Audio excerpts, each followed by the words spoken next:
Di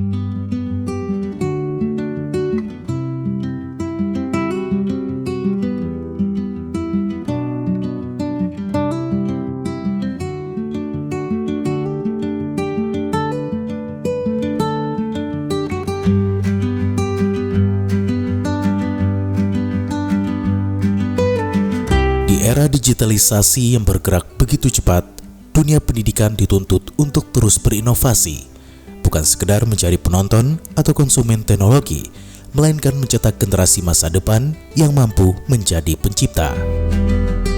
Berangkat dari visi besar, Tabalong Smart, sebuah langkah berani diambil dari pinggiran daerah Kalimantan Selatan, tepatnya di SDN 1 Nawin Hilir, untuk mengenalkan dunia pemrograman sejak dini melalui pembelajaran coding. Nama saya Denny Renoptri, saya guru kelas 4 di SDN 1 Nawin Hilir. Yang pertama mungkin ini setelah melihat visi misi Bupati kita Tabalong di tahun 2025 tadi ada Tabalong Smart ulun lihat. Nah, di dalamnya ulun baca ada Smart People. Jadi ulun berpikiran di pendidikan ini kalau kita mau mewujudkan SDM yang bagus, maka dari sejak dini kita tanamkan untuk melek digital ini. Karena kita akan mengejar SDM yang bagus, mulailah dari pendidikan untuk penerapan coding ini. Dan kami ini memang yang pertama lah kalau di Kalimantan Selatan penerapan ini pala. Tahun kemarin BGTK juga datang ke sini sebelum kementerian itu ada.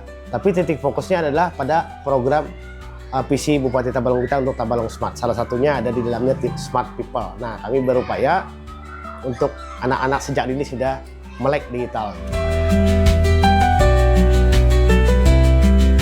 Namun, mengenalkan coding kepada anak-anak sekolah dasar tentu bukan perkara mudah. Menghadapi keterbiasaan siswa yang rata-rata menghabiskan waktu 6 hingga 7 jam sehari hanya untuk bermain ponsel pintar, sang guru harus memutar otak agar materi yang rumit ini tidak terkesan kaku dan membosankan. Penerimaan awal dari para murid pun beragam. Ada rasa penasaran, namun tidak sedikit pula yang merasa bingung. Seru, bisa membuat game, bisa buat animasi, bisa buat sesuatu sendiri. Pokoknya ulun ada dipanggil ke kantor, disuruh buat ngoding-ngoding ikut juga. Nah, jadi ulun ikut. Nah, dari situ ulun tahu.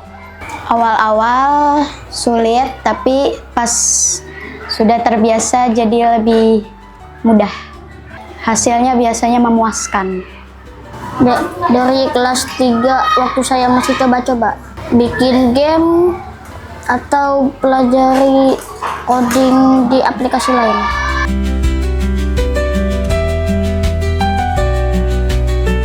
Memang di awal ya anak-anak agak bingung juga karena ini kan berbasis digital di awal ini. Biasa mereka gunakan gadget di rumah. Kita pun melakukan survei mereka rata-rata 6 jam 7 jam menggunakan HP di rumah. Saat pembelajaran coding ini sebagian besar memang tertarik bagus, tapi sebagian juga ada yang minder gitu. Nah, itu di proses di awal anak-anak coding ini ulun coba kemas dengan pembelajaran yang lebih menarik dari game gitu agar tidak nampak ini suatu pembelajaran yang formal, jadi dikemas dalam bentuk game agar semua menarik. Sebenarnya dulu memang tidak ada kurikulum di awal itu. Kita menerapkannya di ekstrakurikuler tambahan sifatnya itu. Karena kita menyesuaikan dengan visi Bupati kita, visi daerah kita untuk mewujudkan Tabalong Smart, Smart City, Smart People. Kami mengikuti pengembangan zaman juga. Lalu lahirlah kebijakan dari kementerian untuk penerapan pembelajaran KKA, coding dan kecerdasan artifisial. Itu sudah di akhir tahun 2025. Dan setelah itu pelajaran KKA ini sudah tersendiri. Dia ada pembelajaran di sekolah, tidak eskul lagi posisinya. Kalau dulu kan kami eskul. Sekarang sudah wajib ada di sekolah. Di kelas 5, 6 itu wajib sudah ada, dari 4, 5, 6 sudah ada. Itu ada 2 jam per minggu pelajaran KKA itu.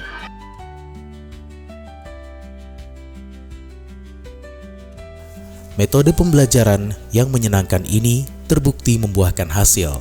Pondasi berpikir komputasional mulai terbentuk, memicu siswa untuk berpikir kritis dan lebih detail dalam memecah setiap masalah. Tidak hanya itu, perubahan mindset ini juga membawa dampak positif yang signifikan pada performa akademik anak-anak di kelas. Melalui pendekatan visual yang interaktif seperti Scratch, rasa bingung itu perlahan berubah menjadi keseruan. Karakter-karakter digital mulai digerakkan oleh logika mereka sendiri. Di balik layarnya, anak-anak ini sedang diajak bermain sekaligus memecahkan masalah saat sistem yang mereka susun mengalami kegagalan. Seru lawan ngalih.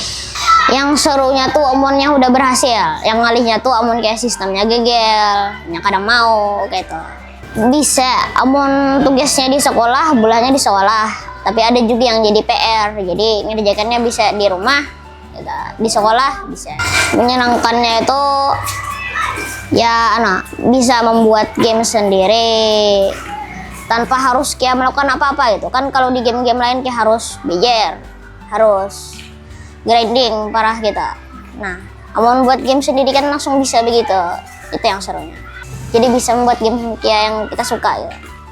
Yang sudah diulah banyak, game matematika, game platform, game apa lagi ya, game klik-klik biasa, game berjalan-jalan, batu berbicara, seperti itu.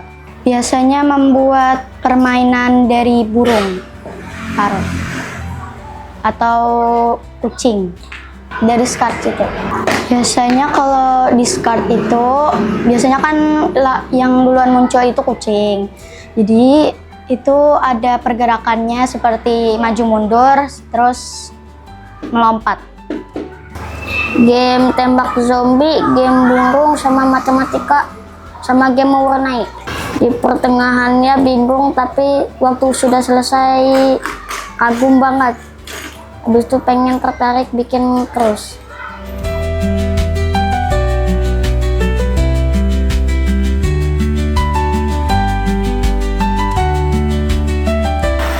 Sekolah kita, nah ini karya-karyanya Pak.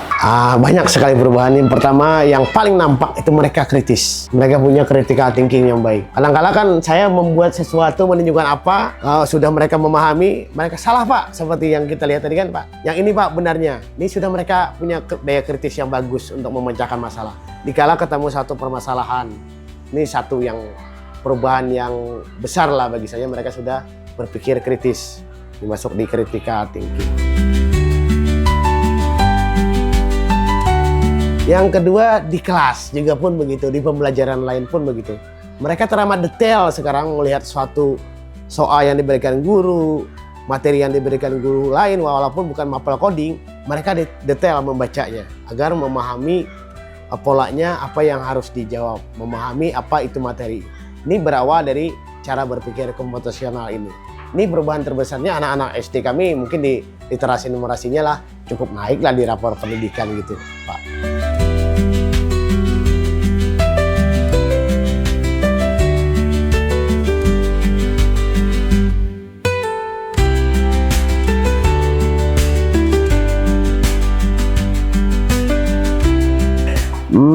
Di awal ada beberapa anak tuh, ada 1, 2, 3 anak itu saat dikasihkan laptop mereka agak minder gitu, agak takut mencet-mencetnya atau apa gitu. Waktu demi waktu mereka terus belajar gitu, melihat teman-temannya, dibantu teman-temannya. Ternyata mereka sekarang jauh lebih aktif dibanding yang lain. Ini menariknya di situ.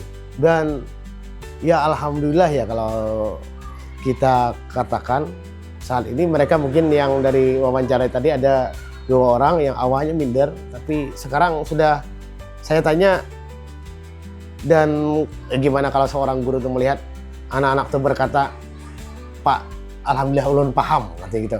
Secara langsung mereka merasakan.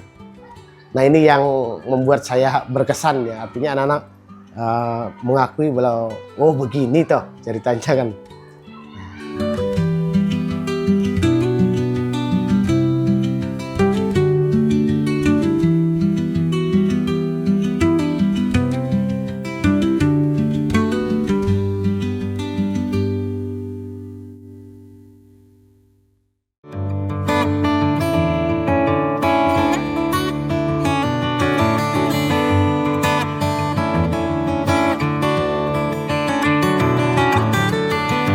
tengah keterbatasan fasilitas daerah seperti gangguan sinyal, internet, dan pemadaman listrik berkala, semangat inovasi ini tidak pernah surut. Ketika teknologi tidak dapat diakses, pembelajaran di luar kelas dengan metode unplugged justru menjadi alternatif yang tidak kalah seru. Dampak positif ini tidak berhenti di dalam ruang kelas saja. Dukungan fasilitas dari pemerintah daerah berupa perangkat Chromebook membawa fleksibilitas baru. Batasan ruang kelas runtuh ketika anak-anak dibolehkan membawa pulang perangkat tersebut untuk bereksplorasi secara mandiri di rumah mereka. Chrome itu diperbolehkan membawa pulang, jadi boleh mempelajarinya di rumah. Jadi kalau misalnya ada waktu, sempetin buat nyelesain tugas gitu. Biasanya kalau misalnya orang tua sibuk, jadi ulun sendiri. Misalnya kalau misalnya ulun kada tahu, bisa buka YouTube biasanya. Bisa, amun tugasnya di sekolah, bulannya di sekolah. Tapi ada juga yang jadi PR, jadi ngerjakannya bisa di rumah, di sekolah bisa.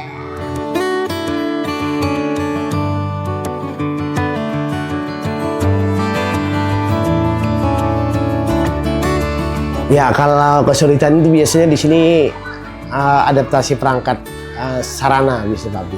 Kadang-kadang kita kan ada mati lampu, lalu sinyal tiba-tiba lelet gitu. Ini masalah di tempat kita sini. Namun kadang kalau terjadi seperti itu saya menggunakan coding tanpa perangkat komputer atau istilahnya unplug. Bermain di luar gitu dengan menghitung langkah menjadi instruksi. Ini kalau dilakukan kalau kendalanya susah gitu untuk mengajarkan anak-anak langsung. Seperti mati lampu di rawan, kemudian sinyal internet memang kami di sini masuk lemah lah, apalagi dengan jumlah siswa yang kadang kalau coding itu rata-rata tiap kelas tuh 20 itu pasti terpakai. Makanya sinyal gangguan gitu. Ini membuat proses belajar tidak efektif. Itu sih kalau kendalanya kadang ditemui.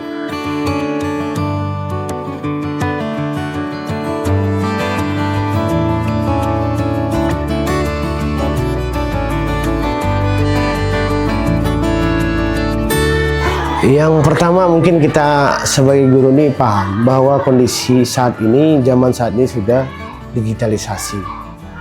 Jangan sampai menggeser mindset hanya jadi konsumen.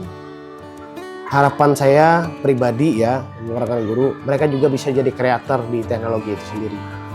Dan pastinya tetap mengangkat kearifan lokal kita di daerah Tabalong khususnya dari teknologi itu sendiri. Kita tidak boleh kalah cepat dengan perkembangan zaman. Ya, kalau mungkin berlari melompat, kami juga akan melompat gitu walaupun ada di pinggiran daerah. Ini yang saya tanamkan di diri saya dan rekan-rekan guru saya agar anak-anak di sini juga tidak kalah kemampuan teknologinya dan bisa mengikuti perkembangan zaman.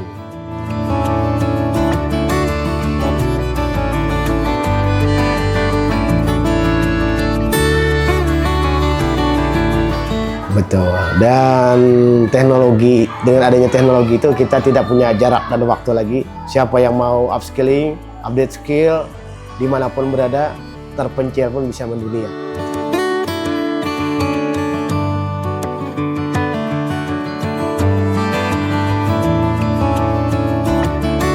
Baik, saat ini saya juga ikut bantu ya di kelompok kerja guru di wilayah Tabalong ini khususnya, juga di beragam daerah lain, di berbagai daerah lain. Kita juga mengajarkan ke guru-guru sana juga coding dan AI ini. Ya, meskipun saya tidak bisa langsung lihat di sekolahnya, tapi pada materi kelompok kerja guru, MGMP, K3S, saya ikut bantu untuk mengajarkan coding ke guru-guru juga. Nah, pada penerapan di lapangan memang ada sudah sebagian sekolah juga ikut menerapkan gitu. Tapi memang kalau saya hanya sebatas mengajarkan saya tidak bisa memantau langsung datang ke sana. Mungkin Bapak pengawas yang tahu bagaimana prosesnya di sana. Tapi untuk membantu di tiap KKG kalau bekerja guru di Kabupaten Tabalong hampir 70% lah saya sudah bantu untuk pelajaran coding. Saya ceritakan sekolah saya bagaimana penerapannya dan mereka pun saya bantu cara mengajarkan ke anak-anak bagaimana.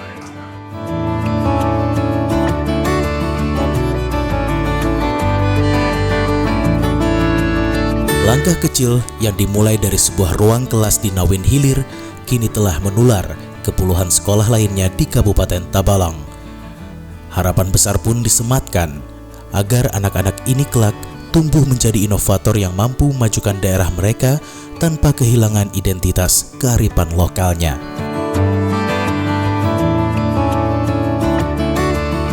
Di balik metode melatih logika yang diajarkan oleh Pak Denny, anak-anak ini mulai berani merajut mimpi yang lebih besar. Mereka tidak lagi sekedar ingin memainkan game buatan orang luar yang berbayar, melainkan berambisi meluncurkan karya mandiri mereka sendiri ke platform global.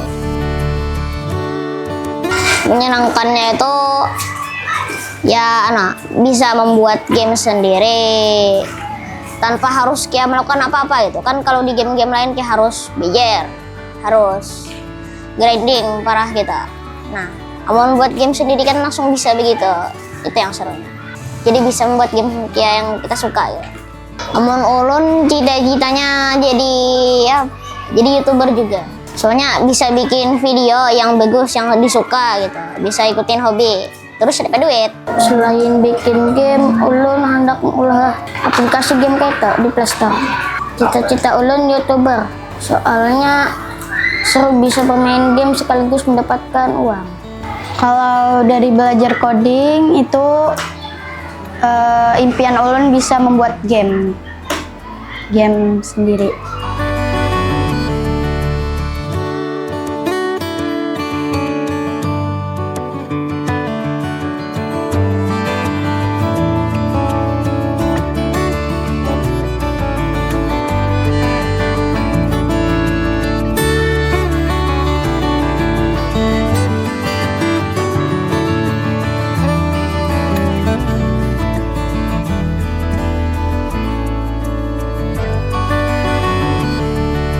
Nah ya, satu kalimat pastinya kita punya zaman yang berbeda.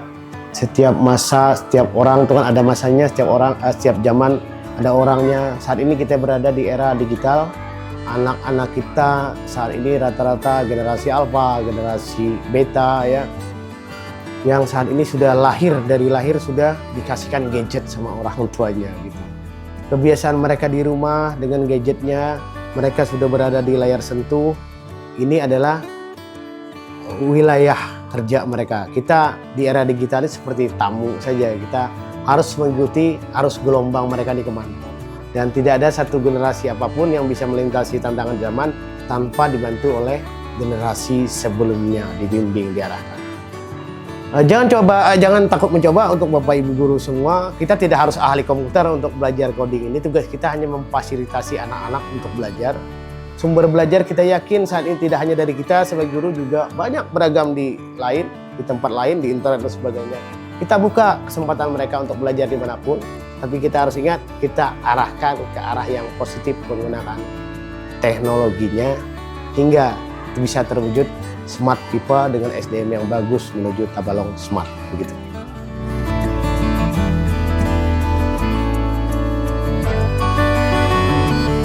Setiap masa ada orangnya, dan setiap orang ada masanya. Anak-anak generasi Alpha dan Beta di SDN 1 Nawin Hilir ini telah membuktikan bahwa keterbatasan geografis bukan penghalang untuk menggapai masa depan. Dari sebuah ruang kelas kecil di Tabalong, logika telah disemai, mimpi telah dirajut, yang siap melahirkan para inovator tangguh yang nantinya akan membawa perubahan bagi daerah.